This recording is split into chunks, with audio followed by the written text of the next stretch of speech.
আসসালামু আলাইকুম। Farzana's kitchen and lifestyle চ্যানেলে সকলকে স্বাগতম জানাচ্ছি বিফ বিরিয়ানি রেসিপিটি দেখার জন্য। আশা করছি যে যেখানে আছেন ভালো আছেন এবং অনেক অনেক সুস্থ আছেন। তো চলুন দেখে নেওয়া যাক একদম ঘরোয়া উপকরণ দিয়ে কিভাবে আমি এই মজাদার বিফ বিরিয়ানি রেসিপিটি তৈরি করে দেখাচ্ছি। এখানে আমি 1 কেজির মতো গরুর মাংস নিয়েছি। এর সাথে আমি অ্যাড করে দিচ্ছি টক দই, আদা বাটা দিয়ে দিলাম, সামান্য পরিমাণ রসুন অ্যাড করে নিচ্ছি, সাথে দিয়ে দিচ্ছি পেঁয়াজ কুচি পরিমাণ মতো, সাথে অ্যাড করে দিচ্ছি স্বাদ মতো লবণ, সাথে দিয়ে দিচ্ছি তেজপাতা, জয়ফল, জয়ত্রী, এলাচ, লবঙ্গ, দারচিনি, গোলমরিচের গুঁড়া আর শাহি জিরা। এখন আমি সব কিছু ভালো করে মিক্সড করে নিব। সাথে আমি কাবাব চিলিও অ্যাড করে নিয়েছি। দর্শক, আমি এই বিরিয়ানিটা আজকে রান্না করব সম্পূর্ণ তেল ছাড়া। সমস্ত মশলার সাথে আমার মাংস ভালো করে মিক্সড করা হয়ে গেছে। এখন আমি এটাকে রেস্টে রেখে দেবো আধা ঘন্টা। আপনাদের হাতে সময় থাকলে আপনারা এর বেশি সময় রেস্টে রেখে দিতে পারেন।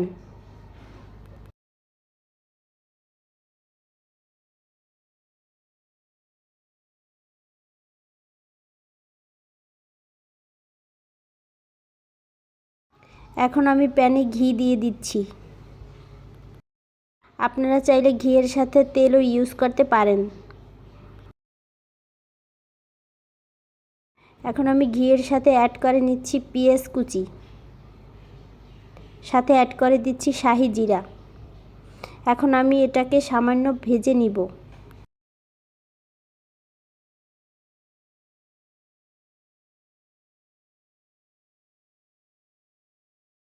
দর্শক, আমার পেঁয়াজ ভাজা হয়ে গেছে। এখন এর সাথে আমি ম্যারিনেশন করা মাংস অ্যাড করে দিচ্ছি।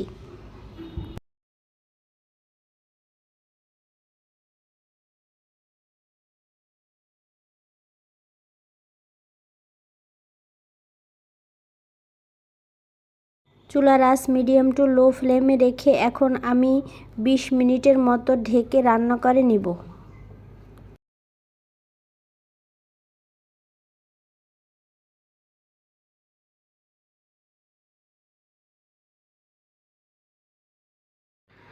মাঝে মাঝে আমি মাংসগুলোকে উল্টে পাল্টে ভালো করে রান্না করে নিচ্ছি নেড়ে। সাথে আমি অ্যাড করে দিচ্ছি কাঁচামরিচ কুচি। আপনারা যারা ঝাল একটু বেশি খান আপনাদের ইচ্ছে মতো করে কাঁচামরিচ দিতে পারেন।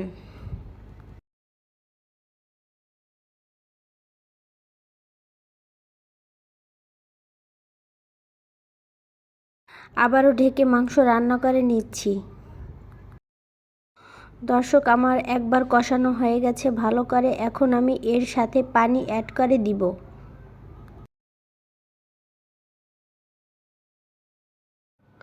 আমি এখানে একটু পরিমাণে বেশি পানি অ্যাড করে নিয়েছি, কারণ এই পানি দিয়েই আমি আমার চালগুলোকে রান্না করে নিব।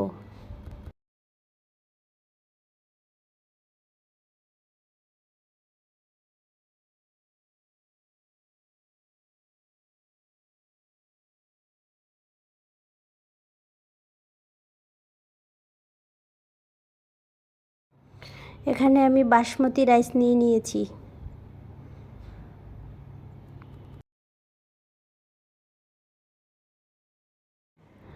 চালগুলোকে 20 মিনিটের মতো ভিজিয়ে রেখে দিব, এভাবে আলতো হাতে পরিষ্কার করে। আপনারা চাইলে অন্যান্য চাল দিয়েও তৈরি করে নিতে পারেন।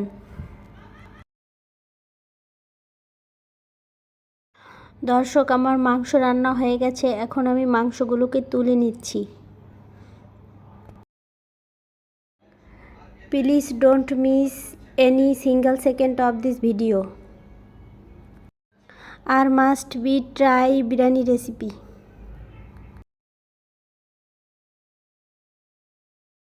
যে কোনো অকেশনে আপনারা এই বিরিয়ানিটি ট্রাই করতে পারেন। আশা করি ভালো লাগবে। আমি সব মাংসগুলোকে তুলে নিয়েছি।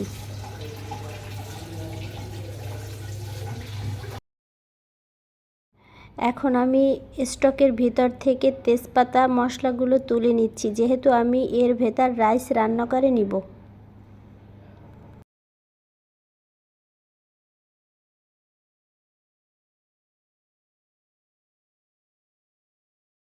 এখন আমি ঘি অ্যাড করে নিচ্ছি, সাথে আমি অ্যাড করে দিচ্ছি পেঁয়াজ কুচি পরিমাণ মতো, আরও সাথে অ্যাড করে দিচ্ছি কাঁচামরিচ। আমি 3 পটের মতো চাল নিয়েছি, তাই আমি এখানে মেপে 6 পটের মতো স্টক করে নিয়েছি। আমি পেঁয়াজ আর কাঁচামরিচের সাথে স্টকগুলো অ্যাড করে নিলাম, সাথে আমি অ্যাড করে দিচ্ছি গুঁড়ো দুধ পরিমাণ মতো, সাথে আমি অ্যাড করে দিলাম সামান্য চিনি এবং লবণ। এখন আমি তুলে রাখা মাংসগুলোকে ঘিয়ে ভেজে নিচ্ছি। আমি সম্পূর্ণ বিরিয়ানিটা শুধু ঘিয়ে তৈরি করে নিচ্ছি, তৈল ছাড়া। আপনারা চাইলে সাথে তৈলও অ্যাড করে নিতে পারেন।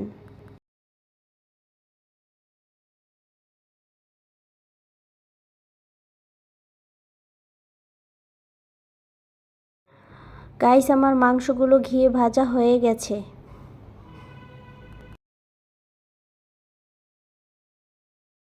এখন আমি এই স্টকের সাথে চালগুলো অ্যাড করে নিচ্ছি।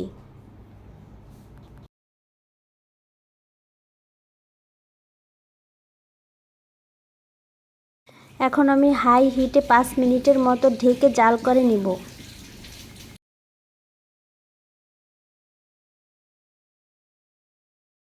এর সাথে আমি অ্যাড করে দিচ্ছি ঘিয়ে ভাজা মাংসগুলো।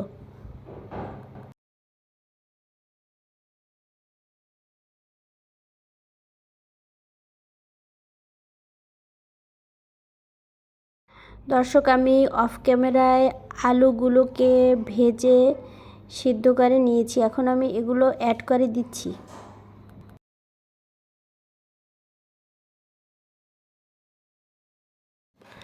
আরও 5 মিনিটের মতো আমি ঢেকে জাল করে নিব।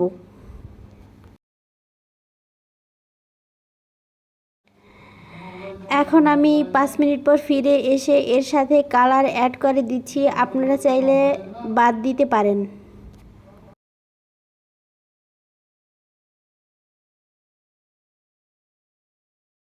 এখন আমি 5 মিনিটের মতো হাই হিটে জাল করে নেব।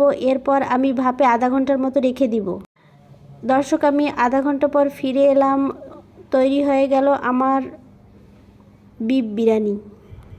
সেম প্রসেসে একবার হলেও আশা করি রেসিপিটি ট্রাই করবেন এবং ভালো লাগলে অবশ্যই কমেন্ট করে জানাবেন। এখন আমি পরিবেশন করে নিচ্ছি। গাইস, রেসিপিটি ভালো লাগলে অবশ্যই লাইক, কমেন্ট অ্যান্ড শেয়ার করবেন এবং Farzana's kitchen and lifestyle Facebook পেজটি ফলো করবেন আশা করছি। আর অবশ্যই চ্যানেলটি সাবস্ক্রাইব করে পাশে থাকবেন এবং পাশে থাকা বেল বাটনটি অন করে রাখবেন নতুন নতুন ভিডিও পাবার জন্য। আল্লাহ হাফেজ।